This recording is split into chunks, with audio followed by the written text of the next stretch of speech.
Bismillahirrahmanirrahim. Assalamualaikum warahmatullahi wabarakatuh. Dalam kesempatan kali ini, saya Rian Khairuddin akan memaparkan salah satu teori komunikasi tentang teori interaksionisme simbolik yang dicetuskan oleh George Herbert Mead.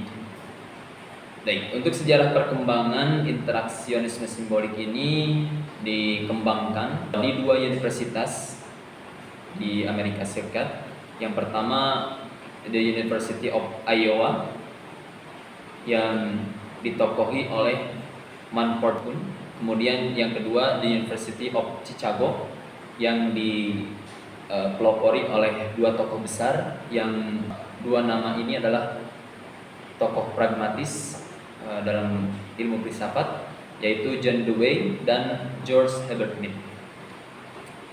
Teori interaksionisme simbolik ini sebetulnya berdasarkan pada perkataan atau teori Max Weber yang mengatakan bahwa individu bertindak berdasarkan interpretasi mereka terhadap makna dunia sekelilingnya.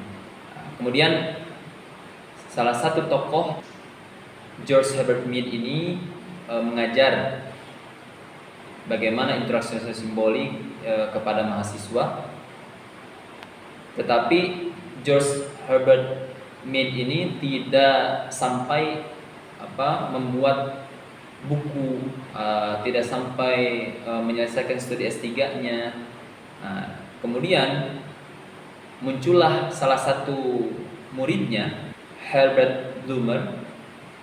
Herbert Blumer ini adalah salah satu murid dari George Herbert Mead ini, yang kemudian Herbert Blumer ini merancang, kemudian menjabarkan interaksionisme simbolik teori ini segamblang-gamblangnya, yang kemudian beliau menulis buku yang berjudul Symbolic Interactionism Perspective and Method.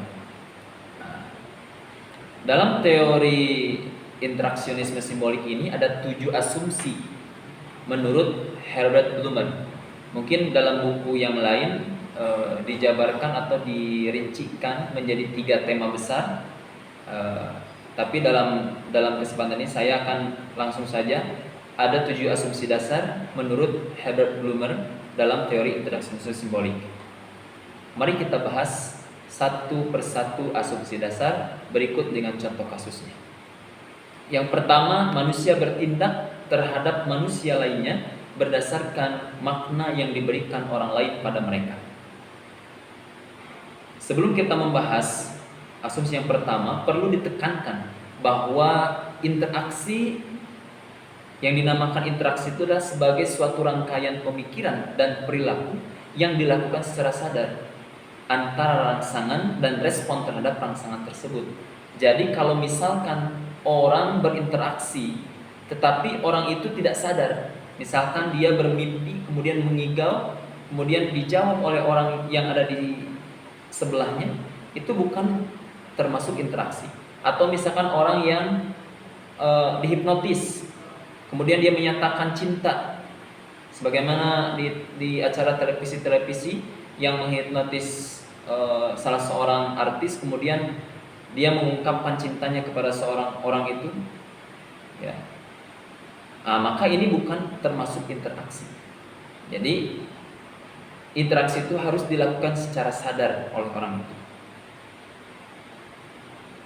Contoh kasusnya dalam dunia mahasiswa misalkan, ya, ketika mahasiswa baru ini diospek oleh kakak tingkatnya, maka mahasiswa baru ini akan memaknai kakak tingkat itu menjadi seorang yang lebih tahu, lebih tinggi. Kemudian yang harus ditekankan juga, makna yang kita berikan pada simbol merupakan produk dari interaksi sosial dan menggambarkan kesepakatan kita untuk menerapkan makna tertentu pada simbol tertentu pula. Jadi ketika misalkan seorang perempuan itu memakai cincin di jari manisnya, Ketika perempuan yang memakai cincin di jari manisnya itu kita akan beranggapan bahwasanya dia sudah menikah atau dia sudah bertunangan. Ya. Ketika teman kita, misalnya teman perempuan kita, dia sudah memakai cincin, berarti dia sudah bertunangan atau sudah menikah, dan otomatis sikap kita terhadap dia berbeda, akan segan. Kita akan hormat kepada dia. Berbeda dengan perempuan yang tidak memakai cincin, maka ini mungkin masih sendirian. Bolehlah kita katakan I love you, you love me, ya. Itu akan berbeda. Nah, kemudian itu asumsi yang pertama. Ya. Kemudian asumsi yang kedua, makna diciptakan dalam interaksi antar manusia.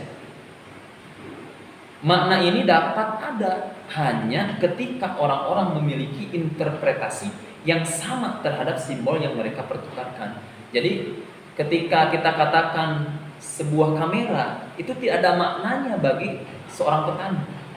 Begitu juga cangkul tidak ada maknanya bagi seorang fotografer. Jadi harus diciptakan dalam interaksi antar manusia, harus sesuai. Ya, kemudian menurut Blumer, dalam memahami suatu makna itu ada 3 cara. Yang pertama, makna dari benda itu sendiri. Kemudian makna dari pengalaman individu terhadap benda itu. Kemudian makna yang diciptakan secara sosial. Kita bahas yang pertama, makna dari benda itu sendiri. Misalkan ketika kita contohkan rumah yang ada di Pangalengan, rumah tua yang ada di Pangalengan, padahal itu kalau kita maknai ya secara bendanya itu adalah rumah biasa, rumah tua yang sudah tidak dihuni lagi. Dulunya itu rumah Belanda yang sudah tidak dihuni lagi. Kemudian muncullah makna dari pengalaman individu terhadap benda.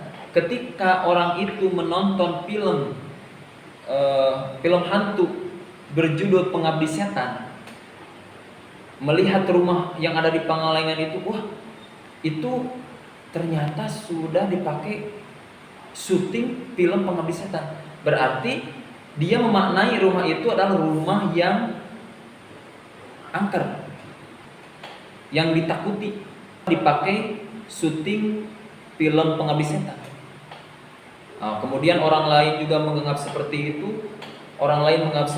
kemudian booming, rumah itu menjadi rumah Pengabdi Setan. Maka muncullah makna yang ketiga yang diciptakan secara sosial. Berarti ketika orang lain menganggap seperti itu, maka berbondong-bondong mereka ingin datang ke rumah tua itu yang ada di Pangalengan, sehingga masyarakat sekitar itu menjadikan rumah itu sebagai objek wisata. Berarti makna itu diciptakan dalam interaksi antar manusia. Kemudian asumsi yang ketiga, makna dimodifikasi melalui proses interpretif. Proses interpretif ini menurut Blumer ada 2 tahap. Yang pertama, individu menentukan makna sesuai dengan pengalamannya sendiri.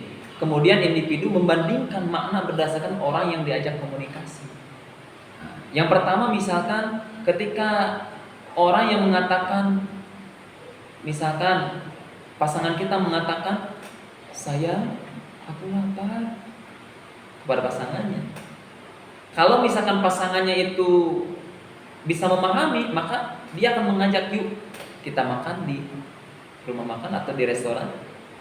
Tetapi kalau misalkan pasangannya itu tidak paham, tidak mengerti, maka dia akan mengatakan, sama sayang, aku juga lapar.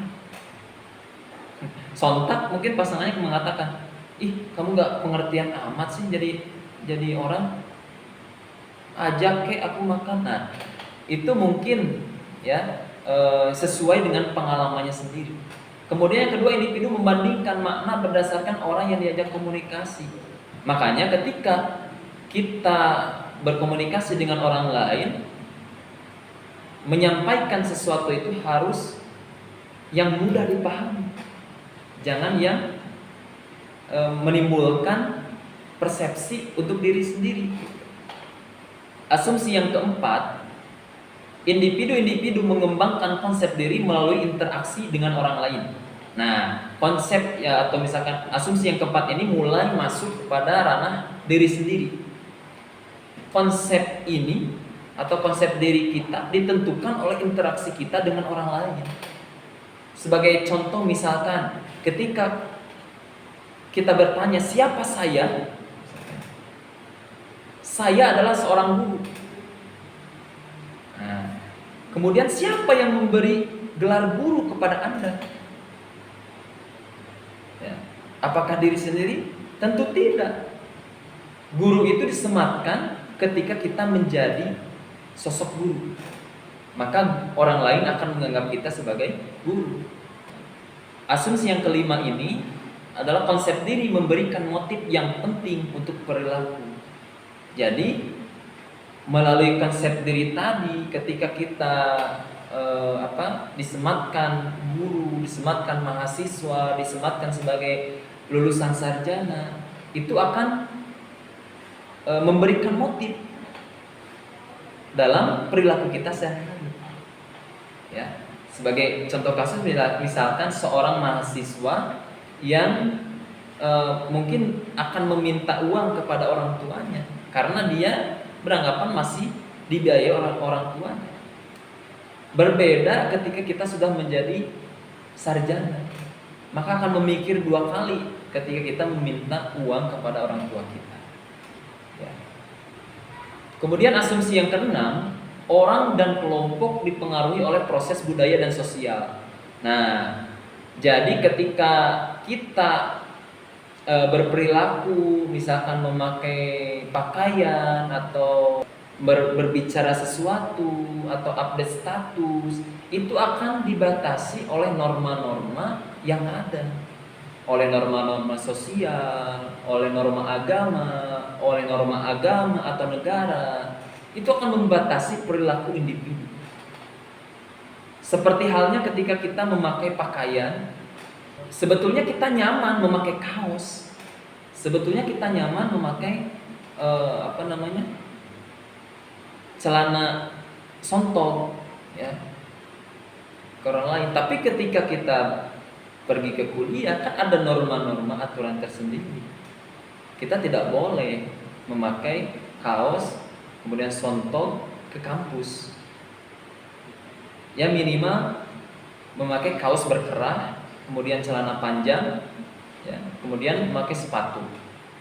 Itu mungkin norma-norma yang ada di suatu lembaga.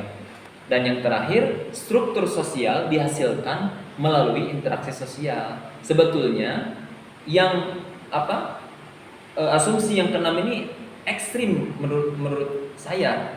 Nah, tapi dibatasi lagi atau diminimalisir oleh asumsi yang ketujuh, bahwasanya struktur sosial ini dihasilkan melalui interaksi sosial.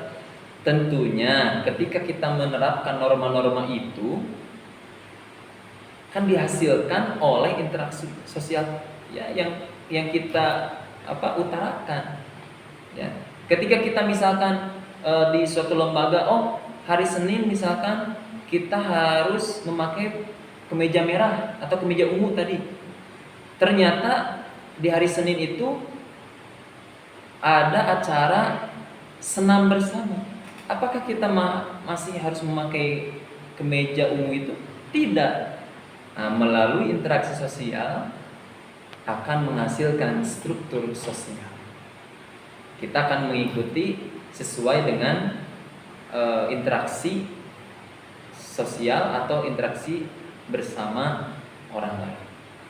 Ya, mungkin itu yang bisa disampaikan dalam pembahasan teori interaksionisme simbolik. Mudah-mudahan bisa dipahami. Terima kasih. Wassalamualaikum warahmatullahi wabarakatuh.